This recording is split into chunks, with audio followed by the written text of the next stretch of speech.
Muy buenas noches, estimados docentes. Les damos la bienvenida a esta sesión. El tema que vamos a trabajar hoy es el tema de evaluación para terminar este proceso de cualificación docente. Con la sesión de hoy damos finalización a esta primera etapa de cualificación docente. Nos quedan unas sesiones en un par de semanas cuando ustedes regresen de su periodo de vacaciones para dar un complemento en las plataformas tecnológicas, y durante el semestre 2022 los vamos a estar acompañando con diferentes herramientas y estrategias para apoyarlos cada vez más en su proceso de cualificación y de cara a todas las actividades de enseñanza y aprendizaje en el semestre 2022. Le damos entonces la bienvenida a nuestro conferenciante Ángel Rodrigo Vélez, de nuestro padrino, la Universidad CEIPA. Ángel, buenas noches y bienvenido. Bueno, director, buenas noches, profesores. Hoy ya nos acercamos a la última sesión de esta cualificación que esperamos y siempre deseamos que sea el motivador fundamental para iniciar un camino de cambio de paradigma, de abrir más la mente, de flexibilidad en el saber y apertura, ante todo, a nuevas herramientas, nuevos escenarios para nuestra práctica docente. Aspecto que obviamente nuestros estudiantes siempre agradecerán, toda vez que muchas veces los mismos jóvenes nos han tomado una distancia porque ellos son hijos de la tecnología, han estado más expuestos a esos procesos, y nosotros como profesores tenemos unos paradigmas y unas formas de trabajar que a lo mejor pueden mejorar, pueden cambiar, pueden apoyarse en herramientas. Con seguridad, nuestros saberes son fundamentales. Nuestras prácticas educativas están en marcos éticos, en marcos axiológicos, responden a vocaciones de fondo que no pueden ser de ninguna manera criticadas porque no se practique alguna herramienta. Yo con seguridad puedo decir que un docente es una persona comprometida con la sociedad, comprometida con la humanidad, comprometida con la historia. Y eso ya le da todo el derecho de no ser criticado porque no conozca una u otra herramienta que a lo mejor puede ser también pasajera o flexible. Sin embargo, en estos contextos en los que nos estamos moviendo, de retos grandes para acomodarnos a nuevas formas y nuevos medios para realizar nuestra hermosa tarea educativa, tenemos la tarea también histórica de abrir esa mente.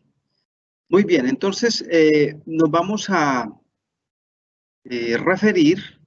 vamos a entrar a la segunda parte de lo que fue la sesión ayer con el doctor Pérez, Diego Alejandro.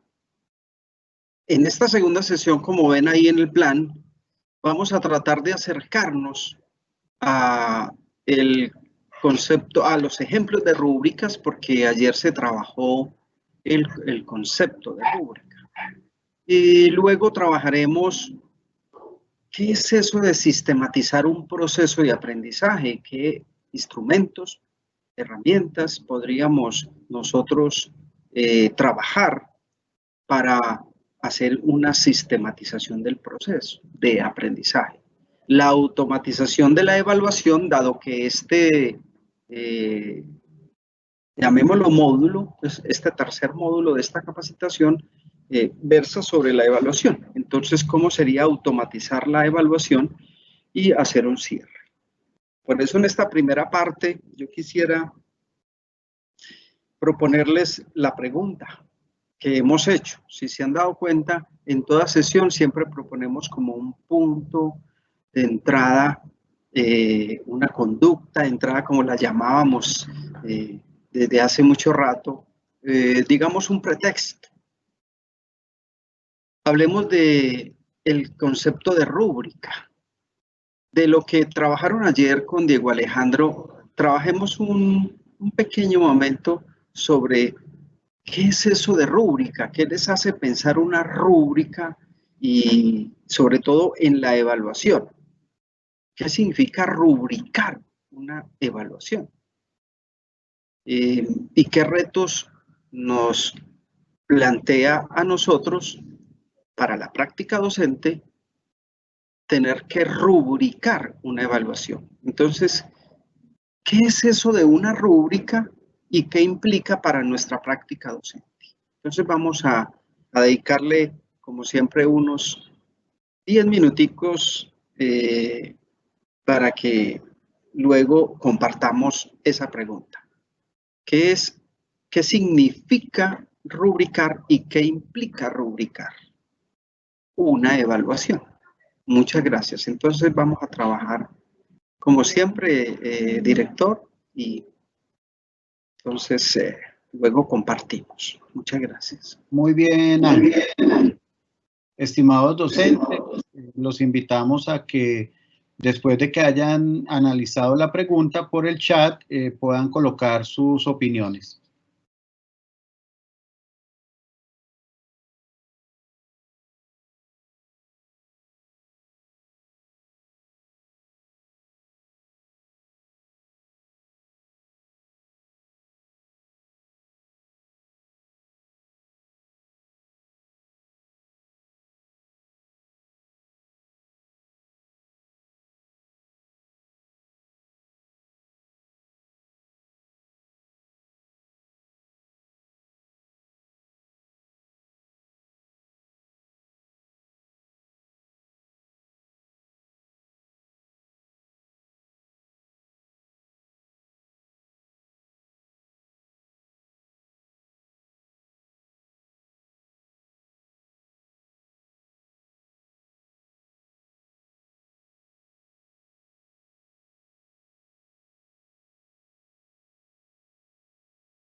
vamos acercando al tiempo.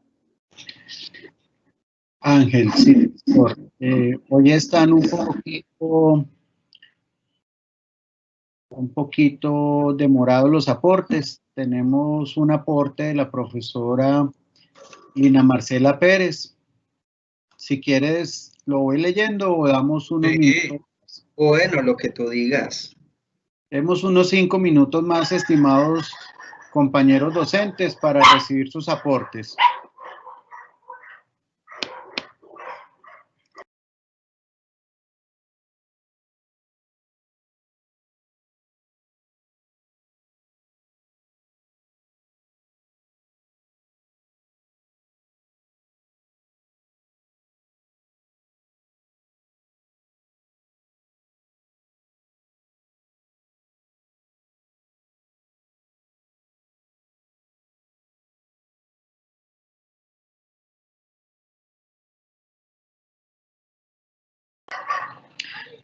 Ya tenemos 2 aportes, yo creo que podemos empezar con esto.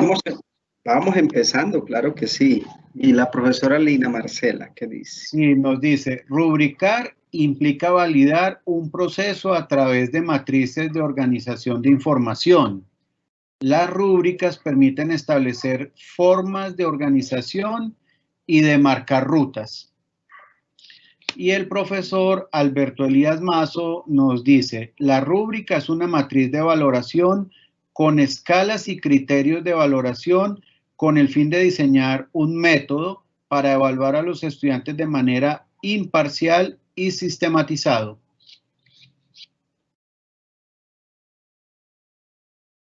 Por ahora tenemos estos 2 aportes. Si alguno de nuestros compañeros docentes hace el aporte en este momento, yo te cuento. Listo, bueno, pero con estos 2 nos sirven de pretexto, como dijimos, que de hecho que lo que estamos haciendo es parte como de una metodología en la virtualidad y es tener un punto de contacto, porque el anonimato, como lo hemos planteado, y a veces el silencio y la mediación, parece que la comunicación angustia y el silencio angustia, y el no verse genera todavía más angustia todavía de la comunicación. Pero el solo hecho de tener 2 personas cuyos nombres los conozco a través de tu mediación, que son la profesora Lina Marcela y el profesor Alberto Elías, ya me permite a mí entrar. Y es como proponer ya inmediatamente una donación, porque cuando uno pregunta y el otro responde, el otro se está donando. Somos palabra. Y entonces, al donarse el otro, es necesario activar la escucha, la comprensión y empezar ese campo semántico de la recuperación de un sujeto que está detrás. Y esto es muy importante. Ahora, frente a la pregunta de la rúbrica, yo quisiera compartir para empezar pues esta parte del discurso, es que rúbrica viene de ruber, que es rojo. Y ese concepto de rojo del latín, que es ruber, ruberis, o sea, rojo, de lo rojo, alude a muchas expresiones muy importantes. En primera instancia, el rojo pues es el color de la sangre, también puede significar agresión, poder, pero también fue usado podemos decir que en el siglo XIII más o menos por los iluminados para dar la claridad de doy fe, hago constar.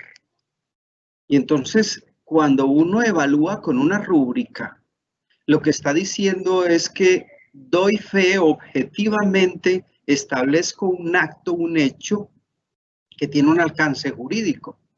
Por eso el profesor Alberto Elías decía que, claro, son matrices y de evaluación que nos permiten mostrar una imparcialidad, podríamos decir una objetividad. Y también validar un proceso vivido. como dice nuestra compañera Lina Marcela. Las rúbricas tienen un alto poder de convencimiento porque son evidencia o es una gestión basada en la evidencia que hace el profesor. Cuando uno rubrica un proceso de evaluación, prácticamente lo que quiere decir no hay discusión. Y eso es importante. Dale, director. La profesora Londoño nos dice: entiendo que consiste en dar a conocer al estudiante sobre los aspectos a tener en cuenta para la ponderación de la actividad o realización del momento evaluativo. Claro, también una rúbrica permite al estudiante darse cuenta de hasta dónde llegó, cómo logró el reto formativo inclusive cómo se ponderó esa calificación. Entonces, bueno, esto me sirve a mí de pretexto. Muchas gracias a la profesora Londoño, al profesor Mazo y a la profesora Lina Marcela por los aportes que me permiten a mí iniciar esta segunda parte. Entonces vamos a continuar en este ejercicio. Entonces, les había presentado el plan, ejemplos de rúbricas, una sistematización, la automatización, y vamos cerrando.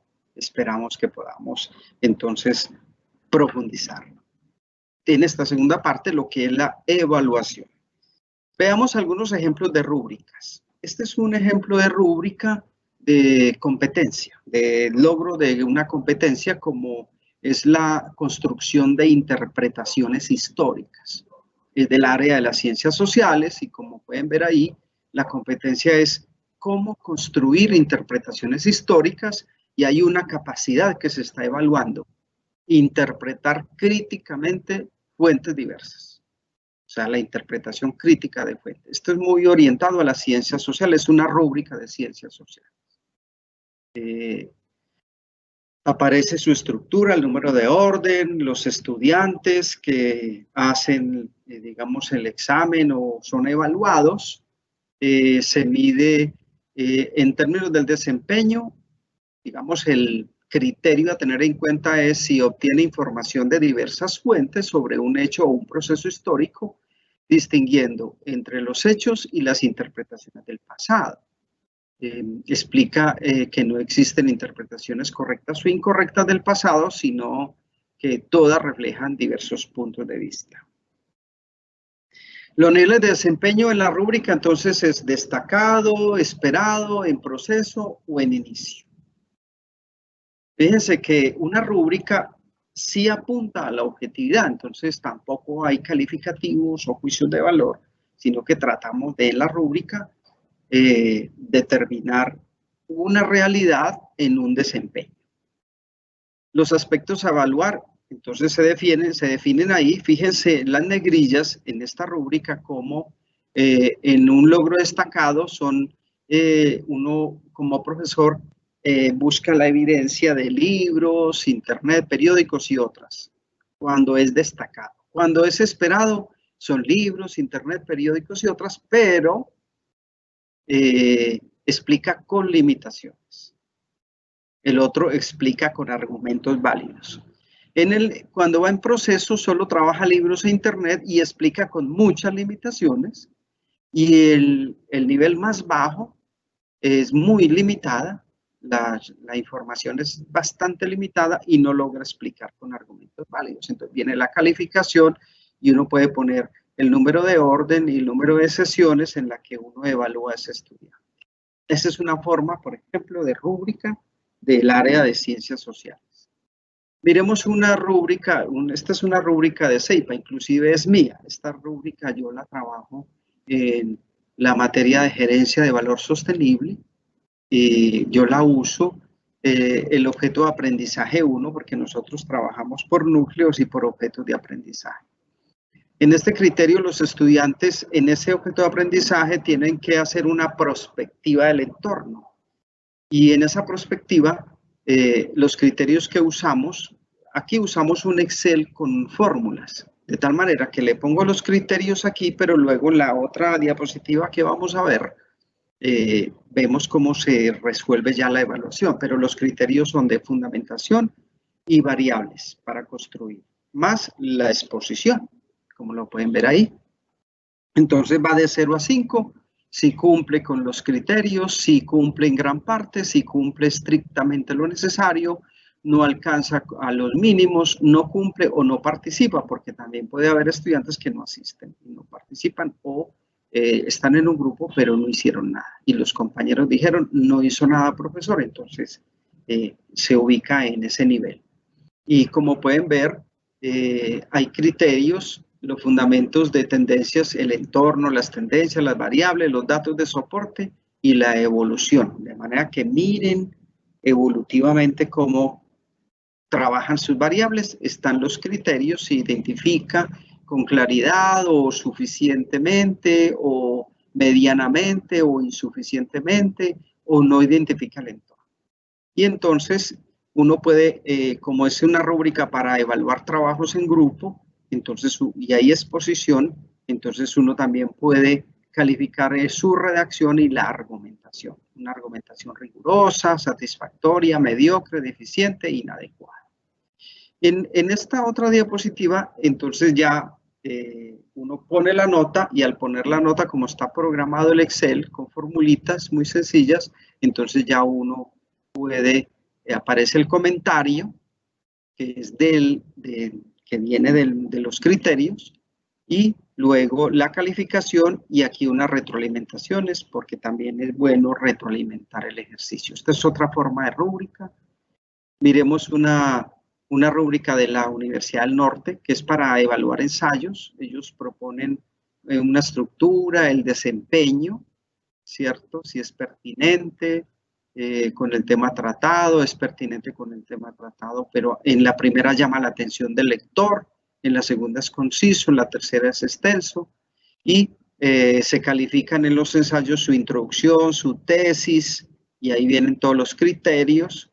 Una segunda parte de los criterios, su integración, la secuencia y la cohesión, la conclusión del ensayo, ¿cierto? Y podemos ver si en los niveles se integra apropiadamente información de los textos o la otra integra información de textos propuestos o integra algunos aspectos de información o no integra información, como para mirar el primer nivel. O la conclusión, por ejemplo, si recapitula los puntos clave de la argumentación, reitera tesis, sin incluir un argumento nuevo o la conclusión reafirma la tesis o solo retoma los argumentos, no incluye un argumento nuevo y así sucesivamente. En la última parte de esta rúbrica, en la gramática, de ortografía, la puntuación, léxico y registro y las normas de referencia. Y como pueden ver ahí, están los niveles y una guía de ponderación, como nos dijo la profesora Londoño en su intervención, las rúbricas permiten ponderar. 32 puntos es igual a 5, 24 puntos a 4, 17 a 3 y 11 puntos, una calificación de 2. Estos son ejemplos de rúbrica. Aquí entonces, como vemos, las rúbricas son un instrumento muy importante y quiero hacer aquí una anotación que en los contextos de acreditación internacional, especialmente en la acreditación de gerencia, de medicina, de ingeniería, en los de administración que yo me muevo y conozco muy bien, las rúbricas son centrales en la forma de responder por la pregunta en calidad de cómo sabe que lo logra. Esa pregunta es clave. Cuando una institución se acredita en altos estándares de calidad a nivel nacional e internacional, la pregunta es ¿cómo sabe que lo logra? Y la rúbrica juega un papel trascendental en ese proceso. Muy bien. Pasemos a otro aspecto, la sistematización de los procesos de aprendizaje. Y vamos a hablar de algunos elementos. ¿Qué es un portafolio? Los portafolios. De hecho, que cada vez se ponen más, digamos, en uso los portafolios Primero fue en la formación básica y media, pero en las universidades cada vez cogen más fuerza los portafolios. En los portafolios, como pueden ver aquí, las partes de un portafolio tienen los datos y propósitos, el plan, las asignaturas, las otras actividades, las tutorías, la evaluación, ¿sí? Los portafolios de apoyo de profesores, las webs de interés y, por ejemplo, sala de máquinas, que es como el privado. Y en esta otra vemos cuál es la estructura organizativa de un portafolio. Su portada, su tabla de contenido, los datos personales del estudiante, el diario metacognitivo, sus reflexiones, el resumen de cierre, las rúbricas y las áreas de evaluación del maestro. En un portal, sí, profesor. Y que me parece antes de pronto para seguir explicando. Dice el profesor Gustavo Ruiz, pero ¿cómo distingo las pocas limitaciones de las muchas limitaciones? ¿No será mejor describir esas limitaciones?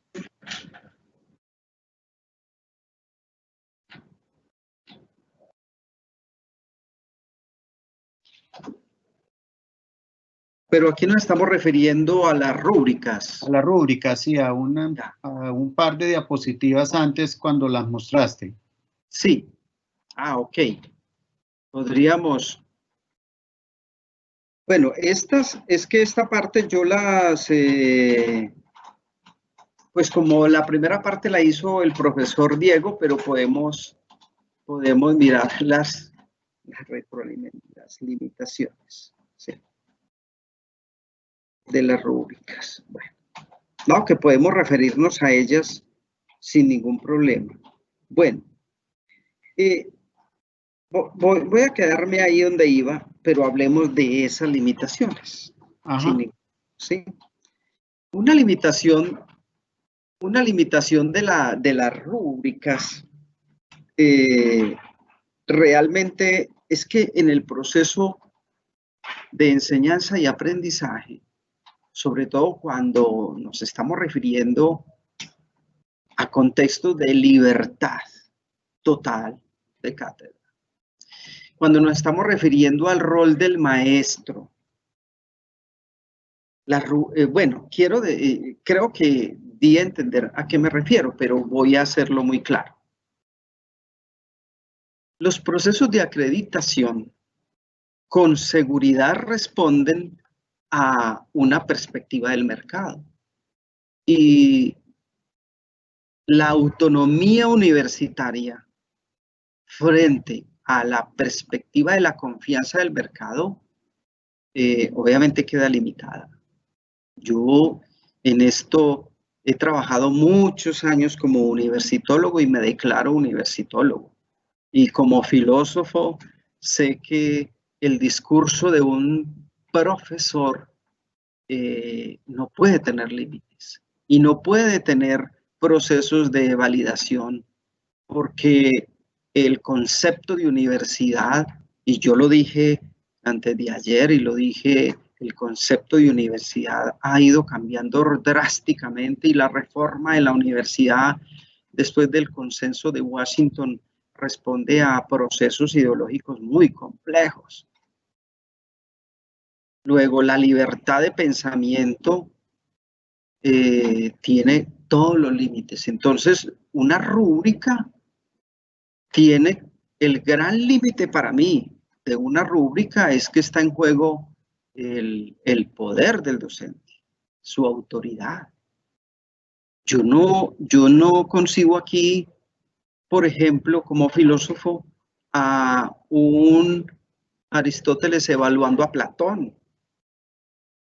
Si Aristóteles se fue en contra de su maestro y dijo todo lo contrario de su maestro. Entonces, imagínense en una rúbrica de programa y de institución, entonces, ¿en qué quedaría si un estudiante le lleva la contraria a su profesor? Platón idealista y Aristóteles un gran realista. Ahora, el alúmine también queda fuera de juego. Porque, ¿qué es un alumno? Del latín asin y lumine luz. O sea, el verdadero alumno es el que ya se conduce sin la luz del maestro. Y entonces, ¿qué hace uno cuando un estudiante es capaz de superar el conocimiento del maestro y en la rúbrica el maestro dice que no puede seguir adelante cuando el alumno está generando un nuevo paradigma? Entonces, ahí, yo creo que ahí hay cosas muy profundas. Aquí nosotros estamos hablando de la rúbrica en un contexto de búsqueda de una objetividad en la evaluación, y también habría que reconocer que hay profesores, y los hemos vivido, que no logran separar lo personal, y a lo mejor hay alumnos que puedan responder preguntas que ni los profesores responden, pero ahí viene lo humano y lo personal. Entonces, lo que las rúbricas están buscando realmente es aplicar una técnica, una tecnología de la evaluación que permita generar un acuerdo, y un acuerdo sobre la evidencia. Por eso hice la alusión de la gestión basada en la evidencia. Y aquí estamos gestionando un proceso de aprendizaje basado en la evidencia, no en un criterio críptico de un maestro. Ahora, sí venimos criticando hace mucho rato la posición del Magister Dixit, porque el profesor lo dijo y ya. Creo que estamos en momentos ya muy diferentes de la historia, aunque yo sigo creyendo vehementemente en el maestro ético, el profesor que ha logrado superar éticamente muchos niveles de la vida y es capaz de trabajar objetivamente. Obviamente es una exigencia para nosotros. Entonces, la pregunta del profesor Gustavo es terrible. Esa pregunta es miedosa y nos llevaría en la universitología a hablar de otros niveles. Ahora, las rúbricas, los límites de las rúbricas también pueden estar en la cuantificación, en la forma de generar las afirmaciones y los constructos, pero una rúbrica supone un conocimiento total del profesor, de su materia y de su contenido. Muy bien. Entonces, no sé, director, si avanzamos. Sí, señor. Okay. La pregunta, quiero valorar mucho esa pregunta y da como para que nos hagamos otro seminario profundo. Muy bien. Estamos hablando entonces del portafolio como una de las formas para sistematizar los procesos de aprendizaje. Un portafolio es una carpeta que puede ser física o virtual, o es un espacio que puede ser también un muro virtual para sistematizar los principales productos generados al interior de un proceso de aprendizaje. Se incluyen solamente los productos de ese proceso y lo utilizan tanto profesores como estudiantes. Como pueden ver en el gráfico, el portafolio está compuesto por trabajos individuales, síntesis, reflexiones, trabajos grupales. También es una opción para el aprendizaje autónomo y el aprendizaje colaborativo. Está enfocado a apropiar, crear conocimiento y facilita la coevaluación, el seguimiento, la autoevaluación, la retroalimentación. En la creación y publicación de un portafolio hay unos pasos. Hablemos del primero. Implica recoger evidencias según objetivos y competencias. Y ahí tendremos en cuenta informaciones de diferente tipo, como de diferentes tipos de contenido, como el concepto, los procedimientos, las actitudes o las normas. También tareas realizadas en una clase o fuera de la clase, como los mapas de los que hablamos, los recortes de diario, exámenes, los informes, entrevistas, documentos en diferentes soporte técnico, puede ser digital, en papel, audiovisual. Evidencias que vienen determinadas por los objetivos y las competencias, como lo plasmamos en el título. En la fase 2 viene la selección de esas evidencias. Hay que elegir los mejores trabajos realizados y se seleccionan también partes de aquellas actividades que mostraron un éxito en el desarrollo de aprendizaje para ser presentado al profesor o también en el salón, al grupo de compañeros. En el tercer paso viene la reflexión sobre esas evidencias, que incluye procesos reflexivos, también definición de instrumentos, identificando puntos débiles o fortalezas en ese proceso de aprendizaje. Y también establecer propuestas de mejora. En el paso 4 hay una publicación pues del portafolio. En esa se organizan las evidencias de manera ordenada y comprensible, de tal manera que pueda dar paso a la creatividad y a la divergencia en el pensamiento. Y también se deja constancia de que hay evolución en este proceso. ¿Cuáles son las ventajas de un portafolio? Informa ampliamente sobre el aprendizaje, permite evaluar continuamente ese proceso, es de carácter cooperativo, el alumno puede proyectar también lo que apropió e interiorizó, permite detectar aprendizajes positivos, situaciones problemáticas y también estrategias que se hayan utilizado en esa tarea. Y permite compartir resultados con los compañeros y los profesores. O sea, es un instrumento de socialización. También promueve la autonomía, el pensamiento crítico reflexivo y el aseguramiento de un aprendizaje mínimo. También permite identificar aprendizajes deseados y también aprendizajes pendientes. Proporciona también hábitos cognitivos y sociales del alumno, toda vez que hay socialización. Es un componente motivador y de estímulo para los estudiantes y también por los esfuerzos que se hayan hecho y los resultados y los logros. Desde un principio permite contar con criterios con los que los estudiantes serán evaluados. Y el portafolio pues es un producto personalizado porque no puede haber dos portafolios iguales. O sea que permite también manifestar la creatividad, la identidad, la diferencia. ¿Qué desventajas podemos anotar de un portafolio? Que el estudiante puede sentirse inseguro porque no lo está haciendo bien, porque no tiene las calidades o las habilidades para hacer un portafolio bien hecho. Entonces puede generar inseguridad. También implica mucho tiempo invertido por parte del profesor y el alumno. Sobre todo si no se identifican los aspectos claves o los mecanismos de control específicos.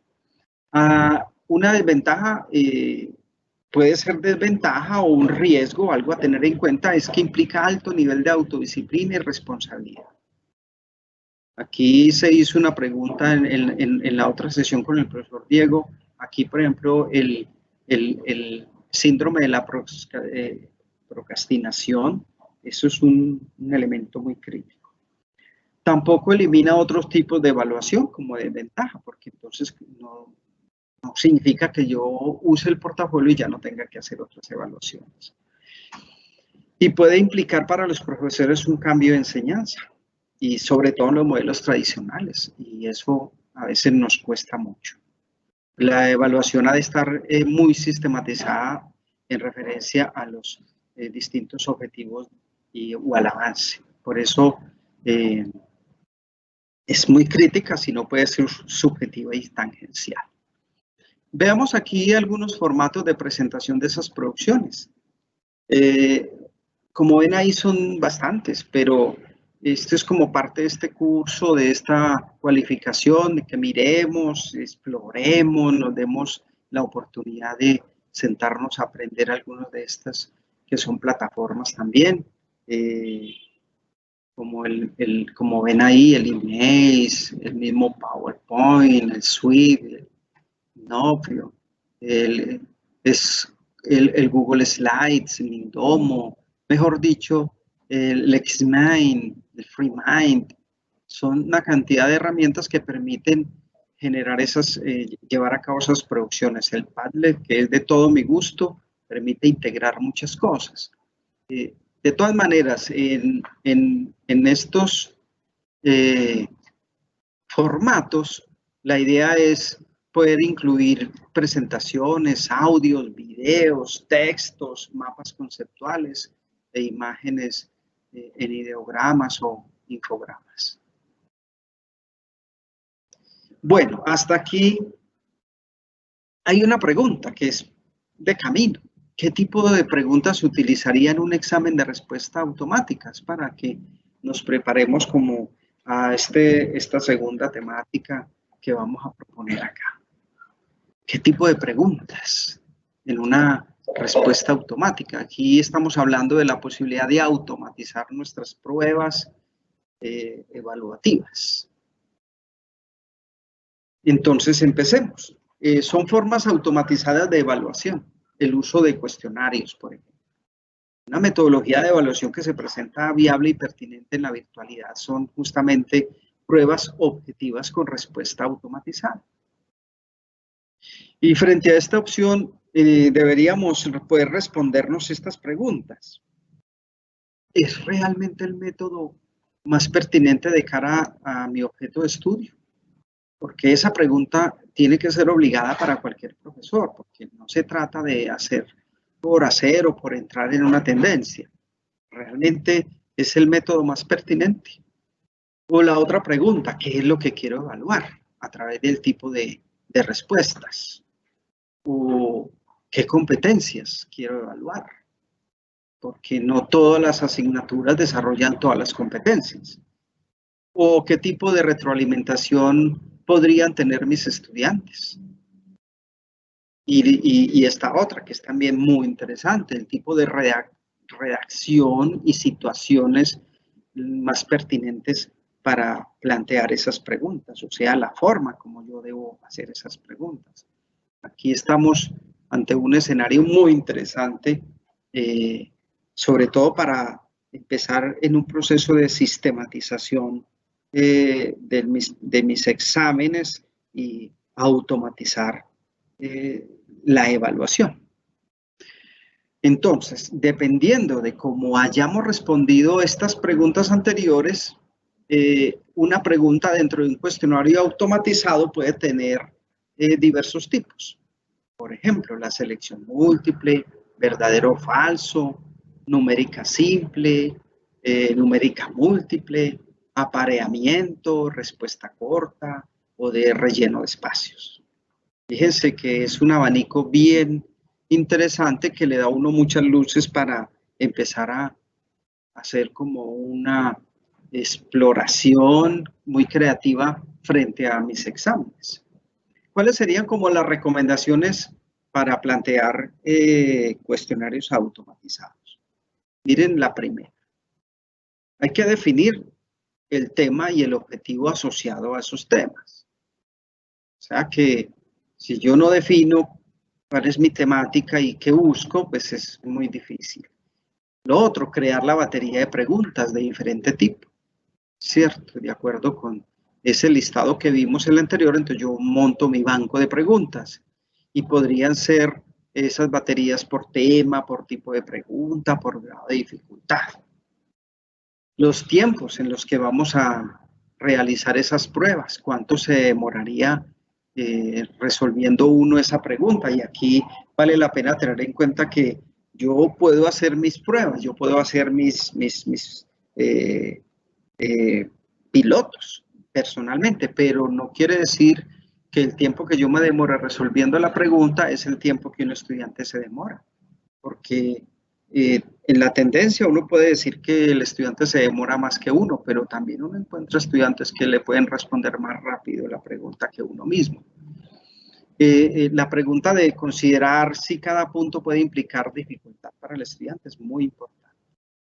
Y este punto 4, cuando se crea el cuestionario hay que proponer diversos tipos de preguntas. Por eso es muy importante crear baterías con tipos de preguntas.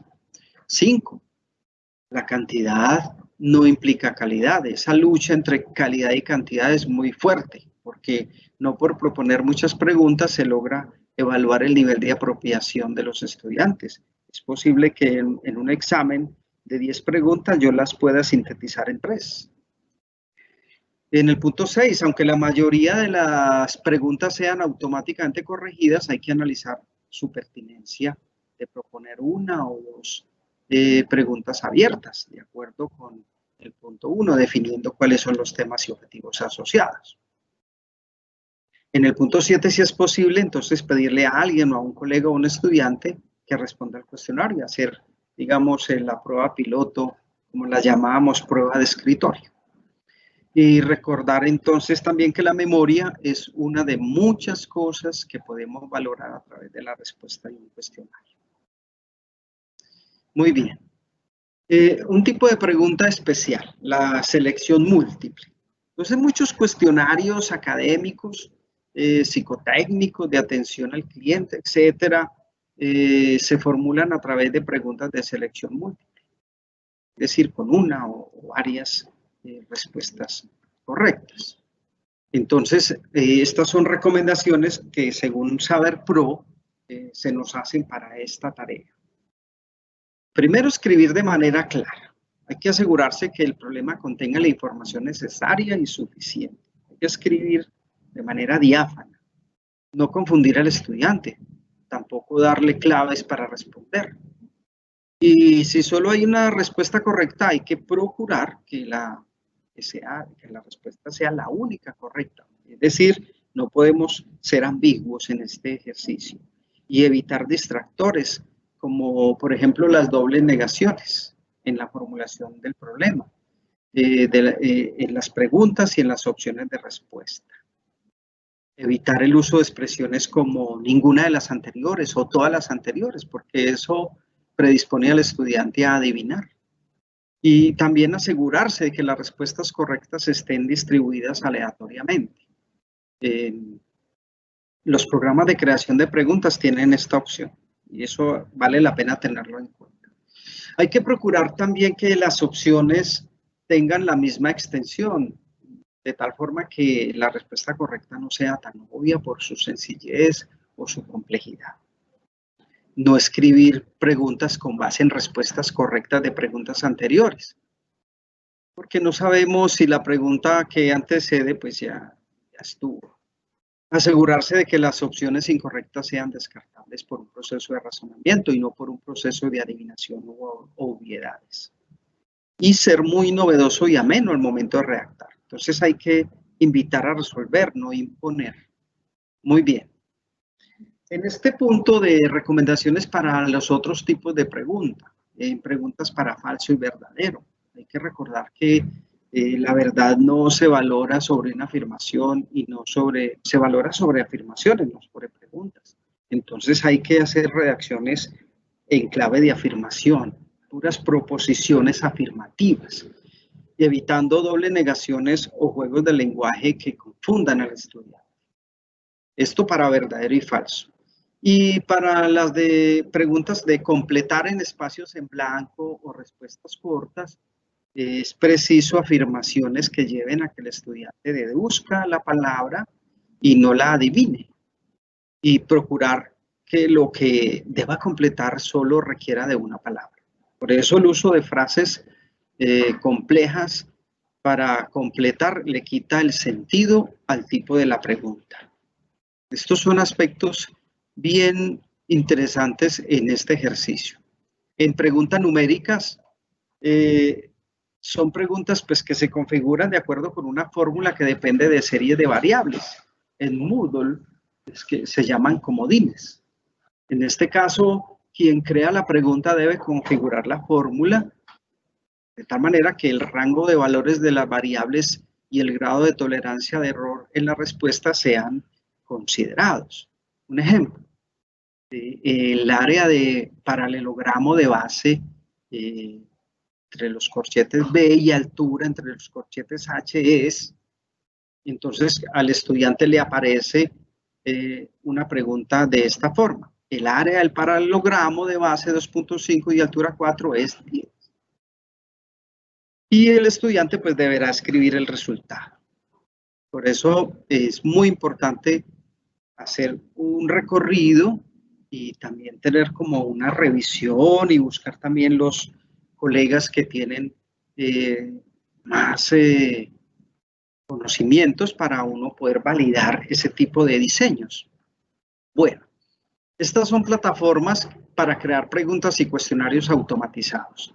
Está el Kahoot, el Socrative, Quizizz, Quizlet, ProProf, que es un fabricador pues, de quizzes, hacer preguntas, el Great Answer, que es Flubar, o el QuestBase. Son distintas plataformas que nos permiten a nosotros adelantar esta experticia, ir preparándonos y también desarrollar esa habilidad para uno poder resolver estos retos de elaborar los cuestionarios de manera automatizada. Muy bien. Los foros de discusión.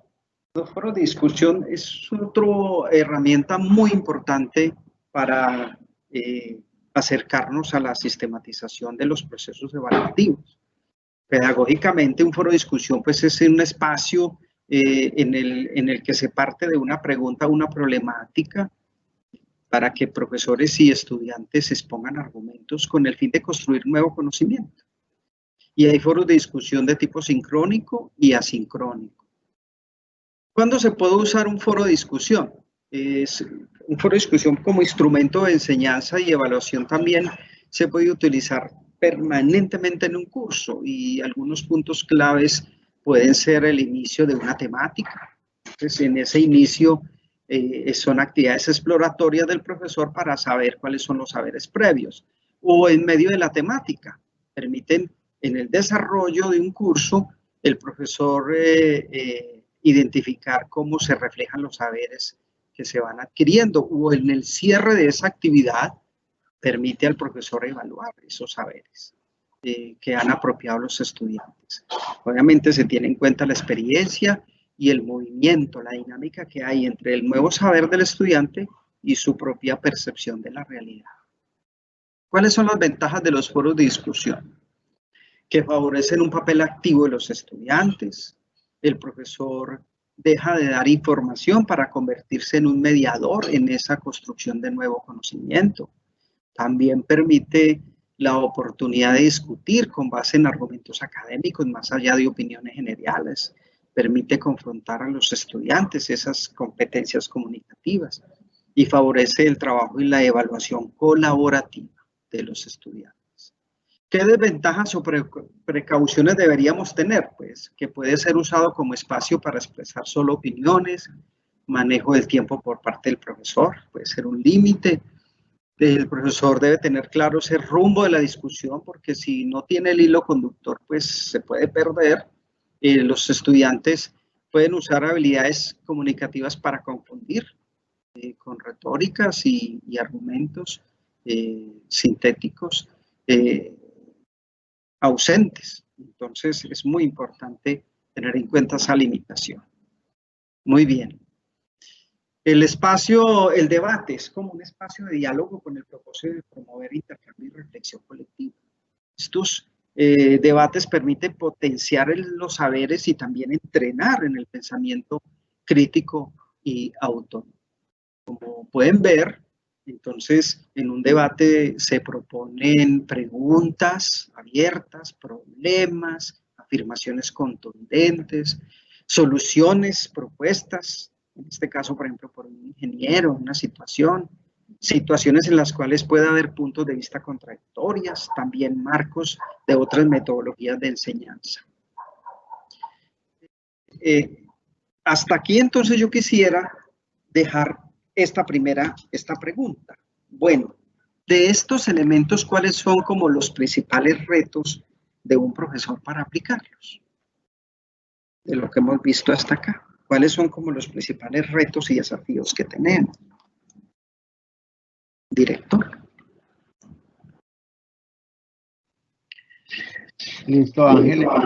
Está abierto el escenario para que nuestros queridos profes puedan compartir en el chat sus apreciaciones frente a los retos de estos tipos de artefactos evaluativos. Unos 10 minutos para que nos presenten sus ideas.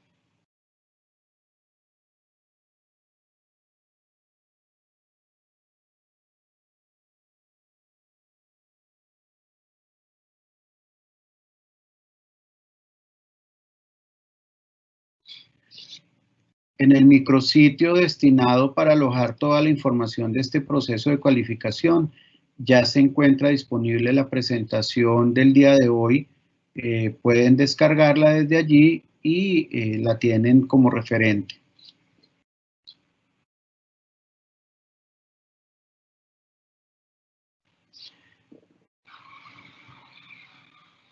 Les recuerdo la URL www.unaula.edu.co/cualificación docente.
Bien, muy bien.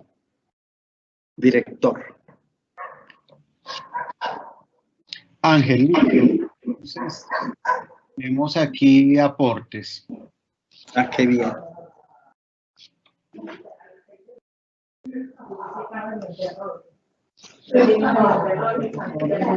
Giraldo nos dice, Estoy un poquito intermitente. el profesor Germán Darío Giraldo nos dice, el reto precisamente es lograr profundizar más sobre estas herramientas evaluativas con el fin de aplicarlas al bienestar del estudiante. Eso debe de ser claro, ya que si bien es muy entendible, didáctica, profunda y clara la exposición, no podemos pensar que ello por sí basta para un aprendizaje total. La profesora María Teresa Muriel nos presenta un concepto y un escenario interesante. Tenemos el enorme reto de generar evaluaciones creativas, de construir espacios evaluativos que pongan a pensar a los estudiantes, pero especialmente nos hagan pensar a nosotros como docentes. Yo recomendaría especialmente que se leyera la carta del profesor Camilo Jiménez cuando renuncia a su cátedra en una universidad privada de Bogotá y coloca el enlace de la publicación en El Tiempo. Pero también sería fascinante leer la carta de Victoria Tovar, su estudiante, que lo confronta fuertemente sobre su estrategia evaluativa y coloca también el enlace del Tiempo. El profesor Gustavo Ruiz nos dice, mientras más objetiva es la prueba, es menos robusta, pero mientras más robusta, menos objetiva. Por ejemplo, un debate es una estrategia muy robusta para evaluar, pero es difícil concretar la objetividad.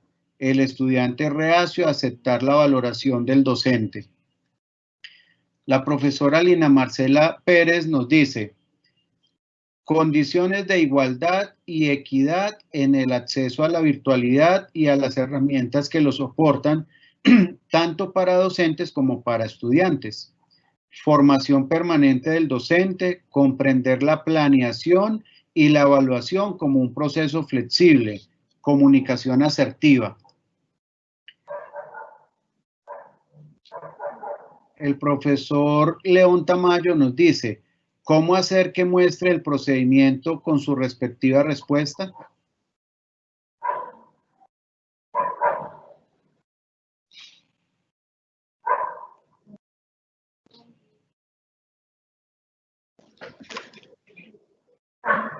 Muy bien. ¿Hasta ahí?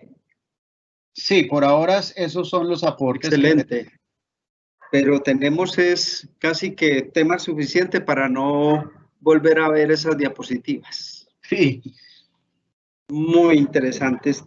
Todas las intervenciones nos permiten un alto, que es lo que yo buscaba, un alto en este proceso para recoger y como potenciar también lo que sigue. A mí me parece que tanto el profesor Germán Darío, sí, como la profesora Lina Marcela, hay un acuerdo en esas dos intervenciones, porque si no hay acceso a igualdad de equidad en el acceso, tanto de profesor como estudiante, pues es muy difícil también poder llegar a un nivel de profundización y dominio de estas herramientas. Muy, muy válido, porque yo creo que ahí hay una tarea también de la institución educativa, ofreciéndonos esos espacios a nosotros los docentes para capacitarnos, para permitirnos ese acceso y ese dominio de esas herramientas. Yo creo que ahí hay tareas institucionales también, aunque principalmente la tarea individual va de primero.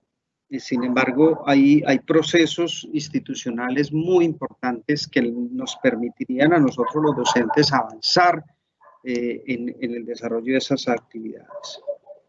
El concepto de evaluación creativa y espacio de evaluación es muy importante, como dice la profesora María Teresa Muriel, porque la evaluación debe ser un pretexto, una oportunidad para nosotros pensar y desarrollar la capacidad de evaluar, y más que de evaluar, la capacidad de valorar lo que hemos hecho en nuestro trabajo formativo.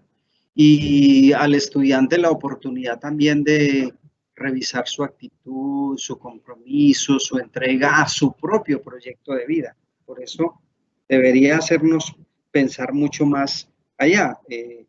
Voy a leerme esas cartas, tanto del profesor Camilo Jiménez como de su estudiante, ¿sí? De Victoria Tovar. Las voy a leer. La verdad, yo no las había leído, pero debe ser muy interesante esa confrontación que se da ahí frente a el proceso de evaluación.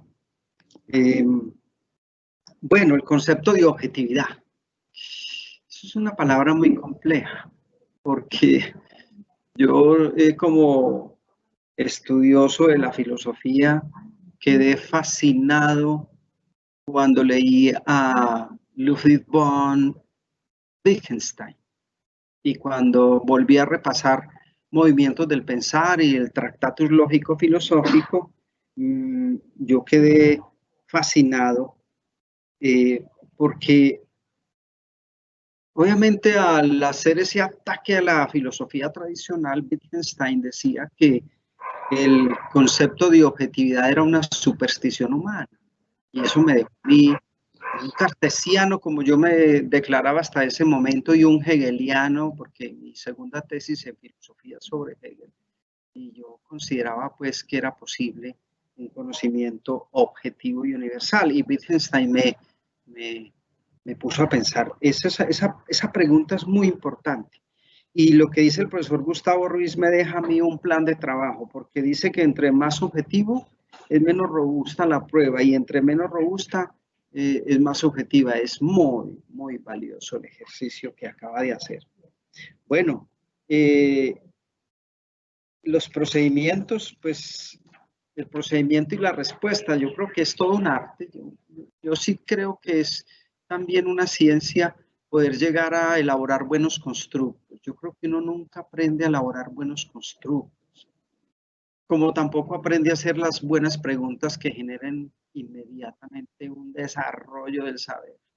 Entonces hay una tarea pendiente, permanente, para un profesor: aprender a hacer buenas preguntas, como también aprender a hacer un buen procedimiento para generar buenas respuestas.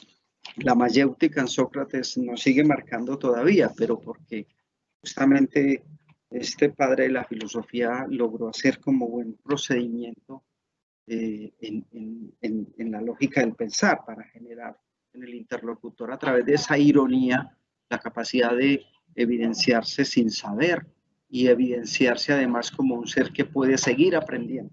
Esto es muy interesante. Gracias, profesores, por estos aportes que nos dan esta posibilidad de hacer este alto y recoger estos aprendizajes.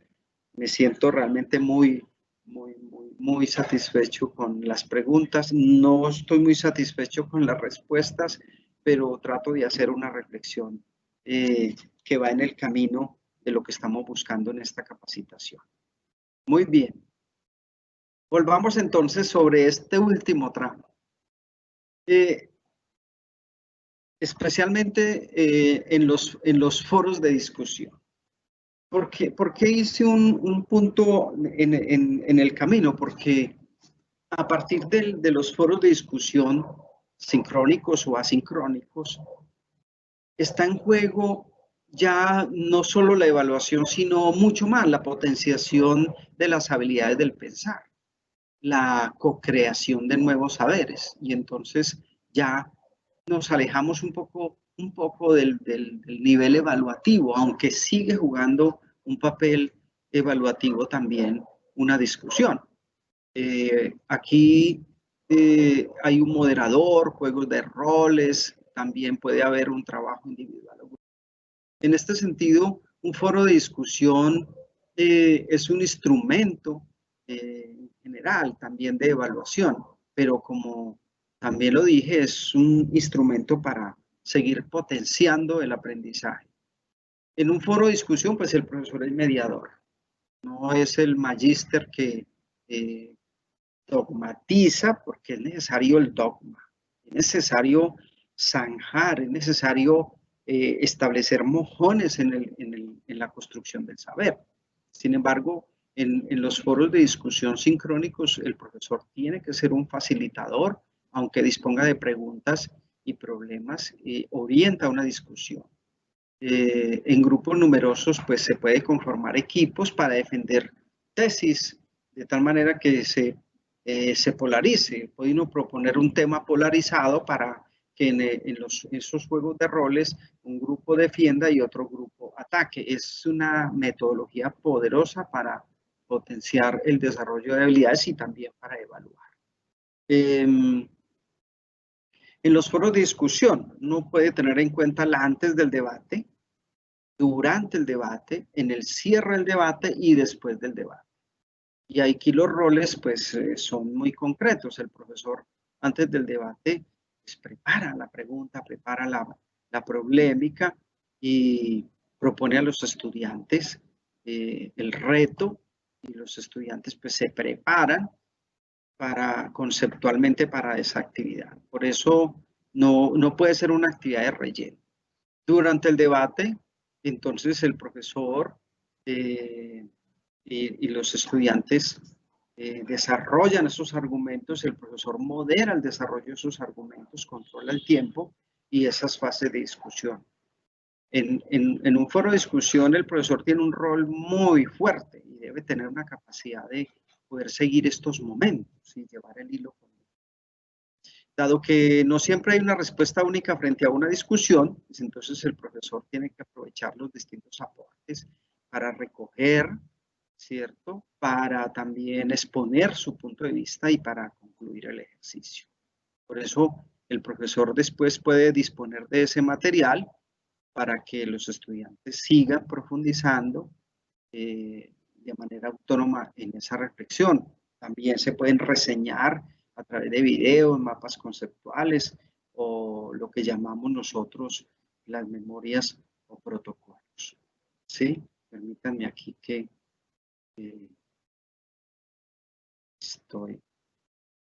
estoy en la exposición, es que me salté. ¿Están viendo la exposición, la diapositiva? Sí, señor. Gracias. Bueno, entonces, en los foros de discusión asincrónicos, estamos en el sincrónico, pero en el asincrónico, esto implica ese alto grado de responsabilidad de los estudiantes para hacer su primer aporte y poder hacer las devoluciones a las donaciones de los compañeros. Entonces, el profesor es mediador del aprendizaje, dispone de preguntas y generalmente ese foro se realiza de manera individual con base en fundamentos teóricos. Pero en lo posible, el profesor debe proponer preguntas constantemente. Por eso debe seguir el hilo conductor. Ahí hay distintas pues, herramientas, pero ante todo son habilidades que se desarrollan con la práctica para poder tener el punto de partida, subir a la trama y luego cerrar en los foros de discusión asincrónicos. En estos, antes del debate, el profesor prepara la problemática, ¿cierto? Para orientar el caso o el material que se propone a los estudiantes y los estudiantes se preparan conceptualmente. Y durante el primer día el profesor debe plantear preguntas en las que puede pedir la identificación de una problemática y con base en argumentos de los estudiantes el profesor puede volver a preguntar y generar dinámicamente o de manera progresiva esas preguntas para ir avanzando en la complejidad del saber. En el cierre del debate, o sea, no siempre hay respuestas únicas frente a una discusión. Entonces el profesor debe aprovechar los aportes para recoger lo dicho, exponer su punto de vista y concluir, cerrar el ejercicio. porque en los foros de discusión asincrónicos hay una tarea muy fuerte como la teníamos en el seminario alemán, en un protocolante, y es poder hacer la síntesis y concluir a partir de las discusiones y hallazgos cuál sería como el estado del arte. Después del debate, el profesor dispone también de ese material para que los estudiantes lo lean, lo profundicen, realicen actividades autónomamente, y también el profesor puede armar un muro para que los estudiantes puedan también proponer sus discusiones, sus propias conclusiones, perdón, frente a la discusión. En los foros de discusión asincrónicos, entonces ya hablando de la evaluación, podríamos, como ven en la diapositiva, la preparación, el uso de argumentos, hay que hacer constar las respuestas, hay que retroalimentar a los compañeros, hay que evolucionar y hacer que un lenguaje técnico se consolide, también desarrollar la capacidad del análisis y buscar argumentos coherentes, consistentes y concisos. Y las actividades posteriores, pues a la discusión, si es que aplica, porque puede haber foros asincrónicos que tienen un desarrollo preciso y se acabó. Pero en el contexto de una asignatura, uno puede hacer un foro de discusión asincrónico, pero que está hilado en un currículo o en un sílabus de una materia. Por eso es necesario un hilo de discusión. El profesor debe exigir ejemplos, retroalimentar permanentemente a ciertos compañeros, participar, pedir la participación de todos, no pedir opiniones, ni yo estoy de acuerdo con lo que dijo el compañero, no. En un foro de discusión asincrónico debe haber progresión en el conocimiento, debe haber avance, y no que yo estoy de acuerdo con mi compañero, porque eso pues es una falta de respeto, en el sentido en que en un foro de discusión se espera que el aporte de un estudiante ayude a avanzar en la solución de la problemática que se está planteando. Por eso es necesario evitar expresiones trilladas o que no, expresiones que no son, no al lugar, porque no permiten avanzar. Bueno, esta pregunta, ¿cómo los procesos de discusión aún en la virtualidad posibilitan la construcción del conocimiento? Esa pregunta, dejémosla en el escenario, está puesta aquí como para tener en perspectiva respuestas. Bueno, otro asunto, digamos, herramienta es el método, el estudio de casos. El método de caso ha sido muy controversial en la historia. Todos sabemos que surge en el contexto de la Escuela de Leyes de Harvard, pero que se ha venido desarrollando en muchos campos y disciplinas. Un estudio de casos, una narración real o ficticia, en este caso de realidades empresariales, para que profesores y estudiantes analicen, cuestionen, hagan debates de posibles causas, propongan soluciones, concluyan al respecto de esas problemáticas propuestas al inicio.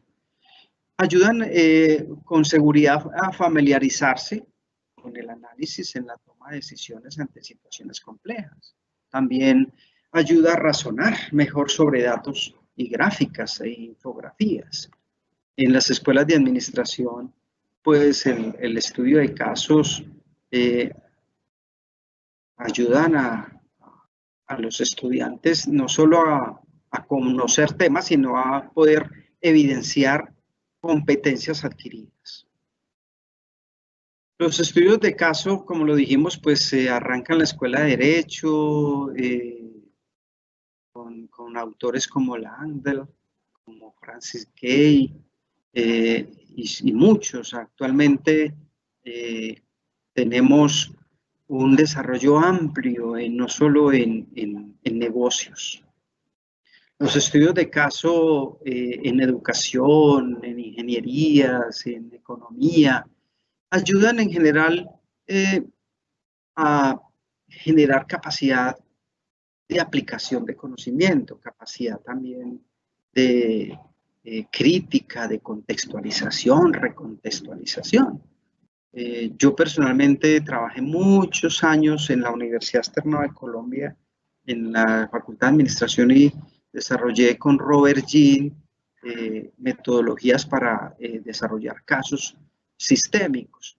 Y a mí me permitió, después de 40 casos, escribir un artículo sobre aprendizajes estratégicos de cómo perduran las empresas en Latinoamérica, pero después de unos 40 casos. Ahora, el problema del estudio de casos es muy serio porque un mismo rector de la Universidad de Harvard decía, esto para tenerlo en cuenta, que el método de casos es poderoso para formar gigantes analíticos, pero al mismo tiempo es poderoso para formar pigmeos morales. Y aquí debemos tener mucho cuidado, profesores, porque a veces los estudios de caso solo muestran los éxitos, muestran los resultados, pero no alcanzan a mostrar cómo se lograron los resultados. Y muchas veces hacemos conclusiones sobre realidades que no hemos investigado en profundidad. Por eso es muy importante tener en cuenta las críticas al método de caso, aunque sabemos que el método de caso permite la capacidad no solo de análisis, de interpretación, contextualización y sobre todo la capacidad de aplicar y desarrollar habilidades de varios tipos. En este caso, es un vehículo por medio del cual se lleva al aula un trozo de realidad. Sin embargo, ese recorte de realidad ya es problemático. Ese trozo de realidad lo llevamos a un salón para que los alumnos y el profesor analicen, ¿cierto? Por eso permite un ancla de especulación académica. Nos permite registrar situaciones complejas que deben ser literalmente desmontadas y vueltas a armar. Y esto es lo más importante, como dice Wasserman, es importante decir, si el escritor del caso dijo esto, sí será cierto, y en ese sentido es que el caso se vuelve un pretexto poderoso para generar la capacidad crítica, analítica, investigativa y propositiva. Un caso es un conjunto de acontecimientos y situaciones reales o imaginarias, aunque siempre con base en la realidad, para que los formandos estudien, analicen y valoren dentro de un contexto de hechos objetivos y subjetivos para asumir decisiones, ¿cierto? Tendientes a prepararse y a simular toma de decisiones. Y creo que ese es el mayor valor del estudio de caso. En los estudios de caso están en juego opiniones dogmáticas, también soluciones únicas, ahí entran en crítica ese tipo de cosas, pero se dan, son narrativas sobre problemáticas reales orientadas a ejercitar la toma de decisión. Por eso los estudios de caso nos permiten reflexionar y percibir la realidad, hacer análisis y síntesis, asumir riesgos en nuestro discurso y resolver problemas también en equipo. Los estudios de caso se usan como metodología de clase y también como método de investigación. Como método científico están dentro del enfoque de lo cualitativo y para una investigación científica y objetiva pues tiene muchos límites. Sin embargo, se usa cada vez más. Dentro de la clase tiene una intencionalidad pedagógica en función de promover el desarrollo de habilidades para toma de decisiones frente a problemáticas reales, también o ficticias. El estudio de caso, pues entonces, requiere una adaptación pedagógica y también sirven para orientar procesos de consultoría o de investigación en el sentido cualitativo. No cuantitativo, porque aquí ya la posibilidad de generalización del saber es muy limitada, porque un caso, si estuvo muy bien realizado como método, solo sirve para extender los resultados al propio caso, pero no al universo. Y con seguridad tampoco a la población. Entonces es muy importante tener en cuenta eso. En la creación de un estudio de caso, como ejercicio escritural de un profesor, se deben tener en cuenta pues que hay que atraer al lector, deben ser casos escritos de una manera atractiva, con información relevante, puede aludir a puntos de vista contradictorios, tener información también creíble, porque podríamos usar datos que vengan de la indexación, de procesos indexados, y también deben concluir con dilemas y problemáticas. En esa redacción, discusión, escritura, como nos lo plantea Elet, pues hay que plantear un qué, un por qué y un cómo, describiendo completamente el contexto, el sujeto, la empresa, el país, las causas polémicas del por qué, con datos y reportes, cifras, y el cómo aludiendo a posibles soluciones para el sujeto. Como investigación y consultoría de nuestro colega Rabe y Franco, Juan Gonzalo, pues hay que definir, estos son profesores del CEIPA, que han generado casos en la Harvard Business Review, definir el tema del caso, realizando entrevistas, contactando a la empresa, redactando el caso, teniendo en cuenta el contexto, la problemática y los datos relevantes. Fíjense que ante los límites del caso siempre es importante tener la posibilidad de una información indexada. Bueno, aspectos a tener en cuenta serían como nota técnica, como teorías o conceptos que soportan esos procesos de análisis y síntesis de estudiantes y profesores, y como nota pedagógica las preguntas recomendadas para el caso, propuestas metodológicas para el trabajo en equipo y la socialización. Es decir, si yo trabajo un caso en mi clase, entonces, ¿qué preguntas voy a plantear? ¿Qué propuestas metódicas voy a generar para mis estudiantes y cómo voy a diseñar todo el andamiaje para que haya trabajo en equipo y socialización? Por eso un estudio de caso comprende el caso mismo, las preguntas críticas, el trabajo en equipo y la socialización. O sea que ahí hay diálogo, debe haber discusión, consenso y poder exponer. ¿Cómo puedo usar yo un caso? Primero, como actividad exploratoria. Uno puede usar un caso para discutir términos claves de una teoría. Yo puedo usar un caso empresarial para poner en evidencia el taylorismo, el fordismo, o en evidencia la teoría de la calidad, qué sé yo. O como actividad central, aportando para construir nuevo conocimiento a partir de la discusión y el análisis de sus escenarios alternativos y la toma de decisión.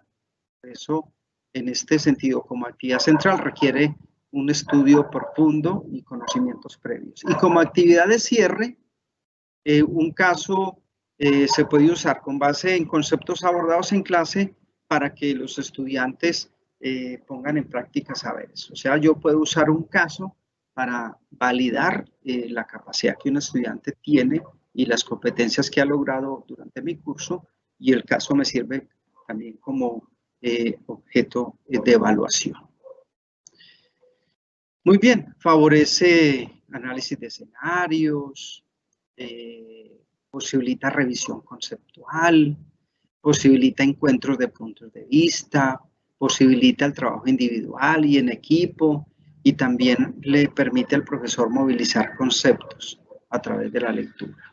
Una desventaja, yo la planteé hace rato, pero esa crítica que yo hago es una crítica hecha desde el punto de vista de un investigador, pero aquí la resumimos para nuestra práctica docente como que puede ser tedioso o muy técnico para el estudiante, o la falta de claridad en lo que debe hacer en el texto, por eso requiere una muy buena guía de trabajo.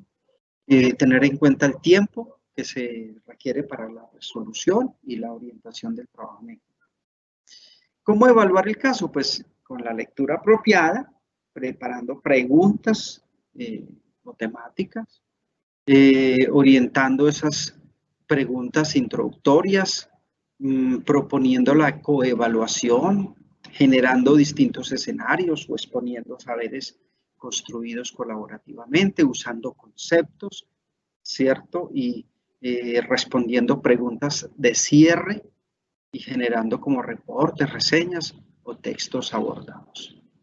Una sesión mediada por el estudio de caso, entonces debe tener la asignación, las preguntas de discusión inicial, el trabajo en equipo de resolución, la solución de lo encontrado y de pronto algunas actividades complementarias que pueden sugerir textos o proponer la realización de una reseña o una autoevaluación o el uso de otro tipo de herramientas como mapas, ideogramas, videos sobre el mismo caso. De todas maneras, estos pasos son críticos en la manera de, en el momento, perdón, de hacer una sesión mediada por un caso. Los estudios de caso, pues, tienen por lo general temas, una introducción, un contexto, las variables críticas, los problemas y desafíos. Y en los temas y en el objetivo, pues, debe haber un porcentaje con base, por ejemplo, en precios versus porcentaje con base en costos. Si estamos hablando de un caso financiero, en este caso, para poder desarrollar muy bien el ejercicio, ¿cierto? E ilustrando muy bien el proceso, porque esta es una ilustración de un caso financiero, pero cada disciplina tiene sus lógicas y entonces los casos deben responder a esas lógicas, si es en el derecho, si es en la ingeniería, en este caso, pues como de la administración, como lo habíamos propuesto. Entonces, el contexto, o sea, el tema, el objetivo, el contexto, las variables, el problema que se está trabajando y obviamente como una posible escritura. Aquí la invitación que hacemos es a que el profesor que escoja el método de caso para un proceso de evaluación debe llegar a un buen nivel de dominio de cómo se genera el caso, cómo se conduce un análisis de caso y cómo se puede cerrar un ejercicio evaluativo a través del caso.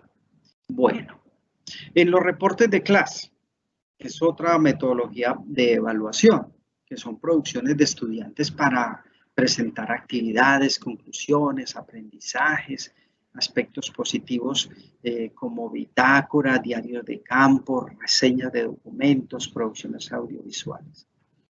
Aquí la panoplia es amplia de herramientas que tenemos nosotros para poder desarrollar este tipo de ejercicios. Los reportes pues son ejercicios de síntesis para fomentar la reflexión, para permitir registros, ¿cierto?, de asistencia, tienen muchas variedades de formatos, permiten valorar aprendizajes, también detectar aspectos que un profesor puede mejorar en su diseño y también permite evaluación de estos instrumentos a través de criterios claros para superar ambigüedades y que no se nos deteriore la actividad o se nos desvirtúe. Por eso, en la evaluación de reportes es necesario considerar aspectos como el tiempo, la postura, si aplica una postura, la creatividad, el lenguaje que está usando, esa capacidad de análisis, los argumentos, el trabajo en equipo, si es que aplica.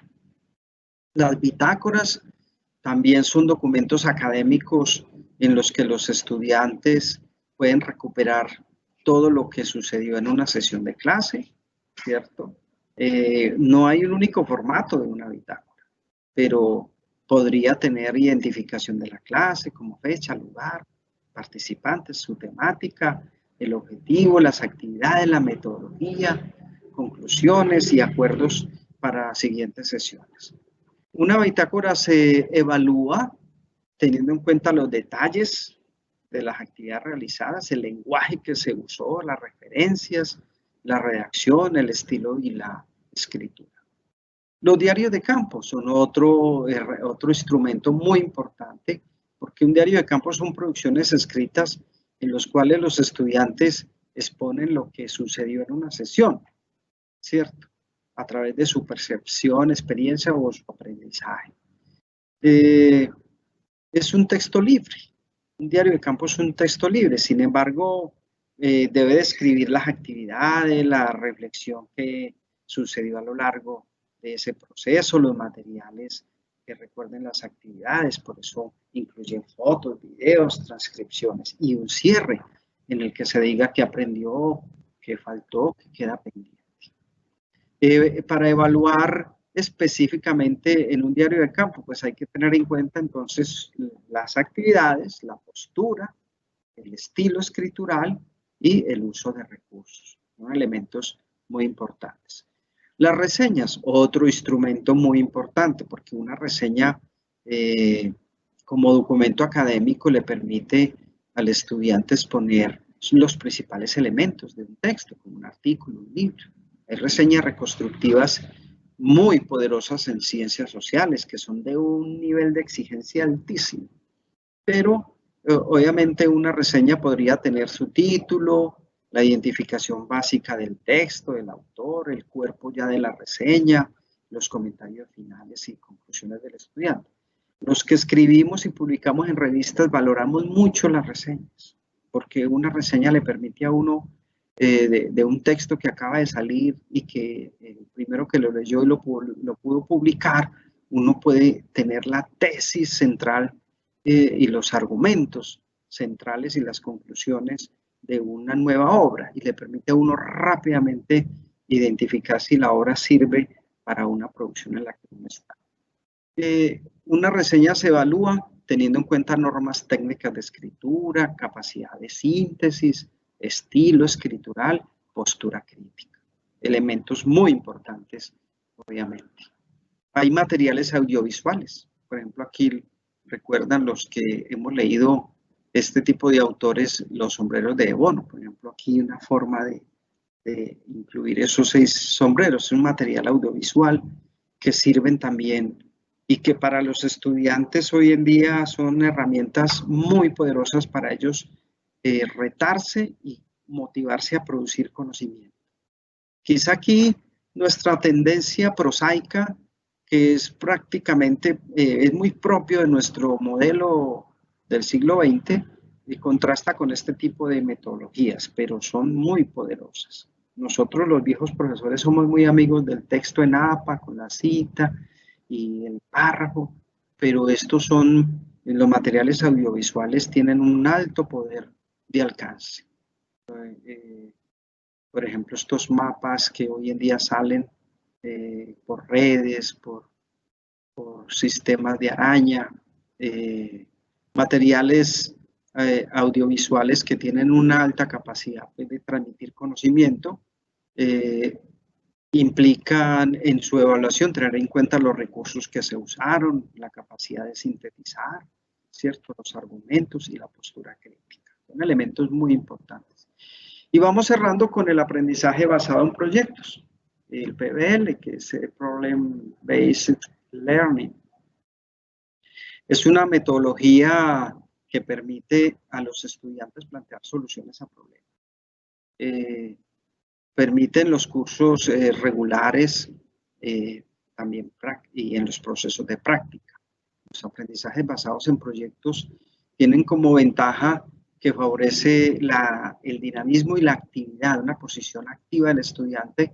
El profesor deja de estar dictando y es una oportunidad para poner en práctica conceptos, conectar a los estudiantes y a los profesores con la realidad e impactar positivamente a las comunidades a través de soluciones deseadas o necesarias. Las desventajas aquí es que hay que escuchar a la comunidad, ¿cierto? Aquí hay un error en foros de discusiones, son desventajas y precauciones frente a los proyectos. Cuando se refiere con realidades y problemas comunitarios es necesario escuchar la comunidad y eso genera ya un límite. Son actividades ordenadas, premeditadas y bien estructuradas. Por eso, si no se planean, entonces hay grandes dificultades. Y exigen interdisciplinariedad, por eso implica diálogos con otras áreas. Esto es como una ilustración de los modelos del PBL que logran integrar y motivar el engage a los estudiantes. Los estudiantes en proyectos se motivan demasiado. Yo he tenido trabajos con comunidades, inclusive acabo de publicar una memoria en un capítulo del libro que lo hice justamente un plan de desarrollo comunitario turístico en San Carlos, en Puerto Garza, Narices, con estudiantes prácticamente. Y los estudiantes hicieron un trabajo impresionante y era un aprendizaje basado en proyectos. Generan una capacidad pues de motivación, de compromiso. Por eso un proyecto auténtico pues tiene en cuenta expectativas y conocimientos de los estudiantes, el estudiante se conecta con la realidad, se vuelve un atractivo, un atractor específico, como decimos en la complejidad para los estudiantes, se siente enganchado, el engagement sucede rápidamente en un proyecto. Y obviamente está basado en una pregunta, una problemática, una necesidad de una comunidad, una sociedad. El producto es tangible, debe haber devolución a la comunidad y, bueno, obviamente debe involucrar a expertos y profesionales. En este ejercicio que les digo que hice hace poco en San Carlos, ahí tuvimos también muchos profesionales que fueron y vinieron. Inclusive tuve financiamiento de un aula para hacer ese ejercicio hermosísimo de plantear un proyecto de desarrollo comunitario participativo en un corregimiento como es Puerto Garza. Pero involucró expertos, el concepto de experto y la participación de profesionales. Es un modelo real. Nos conecta con la realidad. Es riguroso, es enganchador, genera autenticidad y aprendizaje. Muy bonito estas siglas de Rigorous, Engaging, Authentic Learning. Bueno, muy bien. El aprendizaje por proyectos es realmente para mí, es lo máximo en un proceso de evaluación de los aprendizajes. Uno llevar realmente a un proceso de aprendizaje por proyectos del PBL y de diseño pensante. El design thinking muy orientado también a proyectos, pues tiene la recolección de información, el uso de teoría y el diseño metodológico, las competencias comunicativas, el contacto con la comunidad y el vínculo de la realidad y el conocimiento, que es lo que siempre necesitamos. En contextos como los nuestros, los profesores deberíamos ser extensionistas, porque a veces nuestras asignaturas tienen un poder, herramientas, mucho conocimiento, pero hay comunidades totalmente necesitadas de una intervención y estudiantes deseosos de poder aplicar el saber.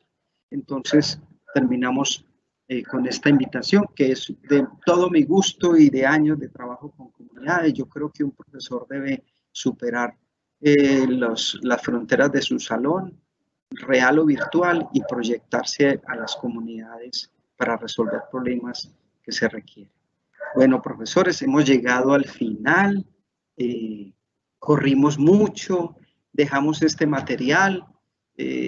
Nuestro ánimo en CEIPA era poder hacer este padrinazgo para generar una motivación de apertura, de cambio, de paradigma, también de incorporación de muchas herramientas que están ahí libres, disponibles para nosotros mejorar, digamos, nuestro kit de herramientas. Nuestra pretensión nunca fue criticar los modelos teóricos, ni pedagógicos, ni más faltaba de ninguno de ustedes, solo contribuir con nuevas herramientas para poder hacer esta transición a la virtualidad en estos contextos tan críticos. Profesores, muchas gracias, y director, muchas gracias. Doctor Ángel, gracias a usted, al rector Diego Mazo, al vicerrector Giovanni, a Diego Alejandro, por todo su compromiso, por la pasión con la que nos acompañaron en este proceso de formación, y a nuestros estimados docentes también un agradecimiento, un gracias por haber participado, por ser parte de este proceso muy importante para un aula, y es poderlos acompañar, poderles dar herramientas, poderles dar tips que les puedan servir en este proceso de enseñanza-aprendizaje que es la vida de un aula y la relación de los docentes y los estudiantes. De parte de nuestro señor rector, los miembros del comité padrino, un gracias, y los esperamos en los siguientes procesos de cualificación. Va a haber unas sesiones en un par de semanas y durante todo el semestre de 2022 los vamos a estar acompañando con más sesiones de cualificación y por qué no extender la invitación de una vez a Ángel y a Diego al rector y al vicerrector para que nos puedan acompañar en otras sesiones, nos sigan brindando toda su experiencia que ha sido muy valiosa y bueno, siempre alineados al fin y es mejorar nuestros procesos de enseñanza para que logremos que nuestros estudiantes aprendan lo que ellos requieren para poderse desempeñar en un mundo cambiante y la muestra es esto que nos ha afectado ya hace 3 meses, que es el aislamiento por una pandemia. Este es un mundo cambiante y necesitamos podernos adaptar fácilmente a este nuevo mundo. Muchas gracias, director César. Muchas gracias. Con esto entonces damos por terminada esta primera etapa de cualificación docente. Les agradecemos mucho y los esperamos en las siguientes actividades. Feliz noche. Buenas noches. Hasta luego.